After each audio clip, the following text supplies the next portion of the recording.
দীর্ঘ প্রতীক্ষার পর এক মাস পরে কক্সবাজারের কুতুবদিয়া চ্যানেলে অবস্থান করছে 23 নাবিকসহ জলদস্যুদের হাত থেকে মুক্তি পাওয়া এমবি আবদুল্লাহ। আমরা এই মুহূর্তে সরাসরি যুক্ত হয়েছি কক্সবাজারের সেই কুতুবদিয়া চ্যানেল থেকে।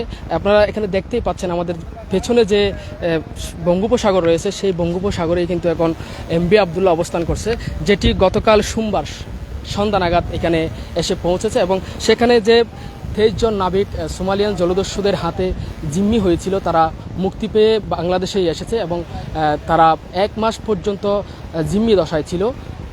পরে মুক্তিপণ দিয়ে তারা মুক্তি পেয়ে সরাসরি বাংলাদেশে এসেছে এবং বাংলাদেশে এসে এই বাংলাদেশের যে কুতুবদিয়া চ্যানেল রয়েছে বঙ্গোপসাগর, সেখানে অবস্থান করছে। এখানে যে তাদের যে জাহাজ, সেখানে যে সোনাপাথর রয়েছে, সেই 56,000 টন সোনাপাথর তারা এখানে খালাস করবে এবং সেখান থেকে খালাস হওয়ার পরে জাহাজটি চট্টগ্রামের উদ্দেশ্যে যাবে। তবে আজকে সকাল 10টায় 23 যে নাবিক রয়েছে, সেই 23 জন নাবিককে নিয়ে যাওয়ার জন্য একটি লাইটার জাহাজ এখানে এসেছে।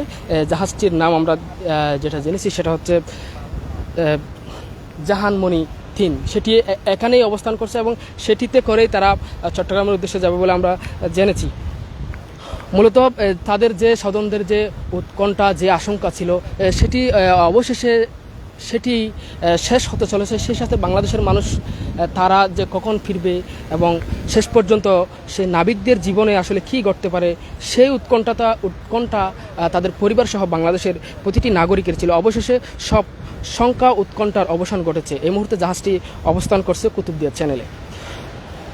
এই 23 জন যে নাবিক সেখানে অবস্থান করছে, তাদেরকে আজকে সকাল 10টায় চট্টগ্রামের উদ্দেশ্যে লাইটার জাহাজ জাহানমণি 3 করে নিয়ে যাওয়ার কথা রয়েছে। তারা যদি সেখানে যায়, সেখান থেকে তারা পরিবারের কাছে ফিরবে বলে আমাদেরকে জানিয়েছে। মূলত জাহাজটি গত 12ই মার্চ সোমালিয়ান জলদস্যুদের হাতে ভারত বঙ্গোপসাগর থেকে জিম্মি ছিনতাই হয়েছিল। সেখানে তারা এক মাস পর্যন্ত তাদের জিম্মি দশায় ছিল। পরবর্তীতে তারা সেখানে এক মাস পর্যন্ত জিম্মি থাকার পর জাহাজটির মালিক সেই সোমালিয়ান জলদস্যুদের সাথে যোগাযোগ করে তাদেরকে মুক্তিপণ দিয়ে তারা মুক্ত হয়েছে এবং মুক্ত হওয়ার এক মাস পরে তারা বাংলাদেশে এসে আজকে এখানে অবস্থান করছে। গতকালই তারা এখানে এসেছে বলে আমরা জেনেছি। দর্শক, জানিয়ে রাখি, গত 12ই মার্চ ভারত মহাসাগর থেকে জাহাজটি ছিনতাই করেছিল সোমালিয়ান জলদস্যুরা। মুক্তিপণ দিয়ে 33 দিনের মাথায় 13 এপ্রিল দিবাগত রাতে 23 নাবিক সহ জাহাজটি মুক্ত হয়। মুক্ত হওয়ার এক মাস পরে তারা বাংলাদেশে ফিরেছে। আজকে তারা কুতুবদিয়ায় অবস্থান করছে। গতকাল সোমবার 13ই মে সেটি সন্ধ্যা 6টায় এখানে এসে পৌঁছেছে এবং সেটি এসে পৌঁছানোর পরপরই তাদের জাহাজের যে 56,000 টন চুনাপাথর ছিল, সেগুলো এখানে খালাস করবে।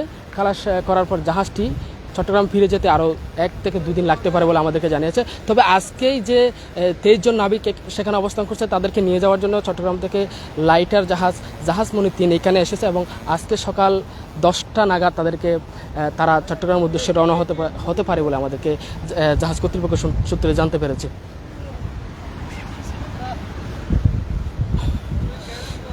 আমরা সরাসরি যুক্ত হয়েছি কক্সবাজারের কুতুবদিয়া চ্যানেল থেকে। আমরা কক্সবাজারের কুতুবদিয়া যে বঙ্গোপসাগর রয়েছে, সেখানে গতকাল সোমবার থেকে অবস্থান করছে বহুল প্রতীক্ষিত জাহাজ এমবি আবদুল্লাহ, যেখানে সোমালিয়ান জলদস্যুরা তাদেরকে জিম্মি করেছিল এবং সেই আলোচিত ঘটনাটি পুরা বাংলাদেশ থেকে শুরু করে বিশ্বে সাড়া ফেলেছিল।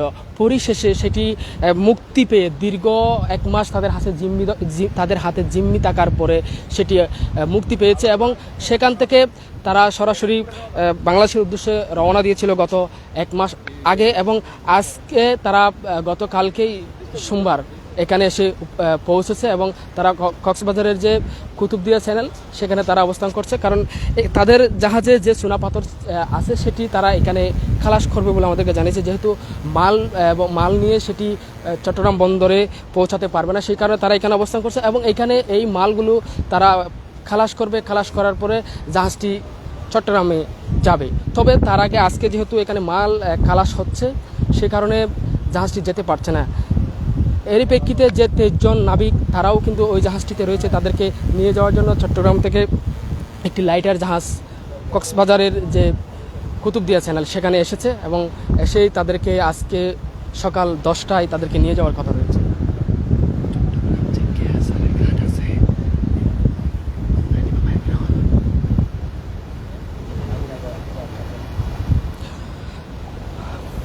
আমরা চট্টগ্রাম যে বন্দর সূত্রে আমরা যেটি জেনেছি, আজ মঙ্গলবার যে লাইটার জাহাজ এসেছে, সে লাইটার জাহাজ মনি 3-এ করে তারা চট্টগ্রাম যাবে এবং সেটি চট্টগ্রাম বন্দরের new mooring container terminal NCT 1 সেটি যাবে বলে আমরা জানতে পেরেছি এবং সেখানে তাদের স্বজনরা দীর্ঘ অপেক্ষায় রয়েছে এবং তারা সেখানে তাদের যে 23 নাবিক তারা দীর্ঘদিন সোমালিয়ার জলদস্যুদের হাতে জিম্মি ছিল, তারা কি আসলে বেঁচে ফিরবে কিনা, তাদের সাথে কি হতে যাচ্ছে, এমন উৎকণ্ঠার মধ্য দিয়ে যে 1 মাস তাদের যে সময় কাটানো, সেটি তাদেরকে আসলে তাদের মনে যে একটি যে প্রভাব, সেটি তারা আজকেই তাদের স্বজনদেরকে বরণ করে নিয়ে তারা সেটির একটি অবসান হতে যাচ্ছে বলে আমরা জানতে পেরেছি। এবং আমাদেরকে যে বিষয়টি জানানো হয়েছে,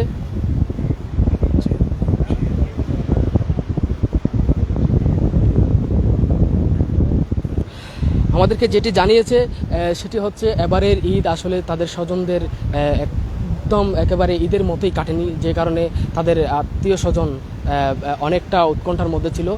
আজকে আমাদেরকে যেটি জানানো হয়েছে সেটি হচ্ছে তাদের পরিবার সূত্রে আমাদেরকে অনেকে জানিয়েছেন যে আজকেই তারা যদি বাড়িতে পৌঁছায় তাহলে আজকের দিনটাই মূলত তাদের ঈদের দিনের মতোই হবে, কারণ তাদের যে জীবন, তাদের যে বেঁচে ফেরার আশা, সেটি কিন্তু তারা ছেড়ে দিয়েছিল। পরবর্তীতে জাহাজ কর্তৃপক্ষ তাদের সাথে যোগাযোগ করে উড়োজাহাজ করে হেলিকপ্টারে করে তাদেরকে যে মুক্তিপণ দেওয়া হয়েছিল, সেই মুক্তিপণ পাওয়ার পরেই কিন্তু তাদেরকে ছেড়ে দেয়।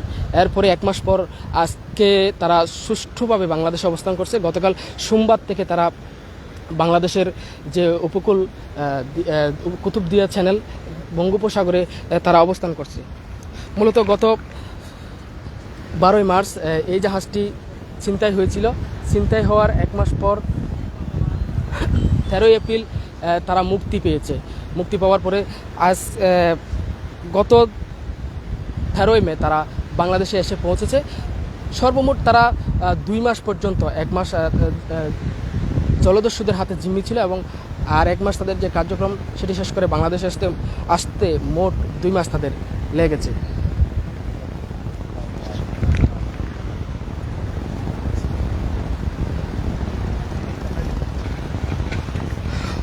দর্শক, দীর্ঘ প্রতীক্ষার পর সকল শঙ্কা আশঙ্কা উৎকণ্ঠা কাটিয়ে বাংলাদেশে ফিরেছে সে 23 নাবিক, যাদেরকে সোমালিয়ান জলদস্যুরা ভারত মহাসাগর থেকে জিম্মি করে নিয়েছিল। আজকে তারা চট্টগ্রাম বন্দরে পৌঁছে স্বজনদের সাথে দেখা করবে এবং স্বজনরা তাদেরকে ফিরে নেবে। এই উচ্ছ্বাস পরবর্তীতে আমরা আপনাদেরকে জানিয়ে দেব। ততক্ষণ পর্যন্ত আমাদের সাথে থাকবেন।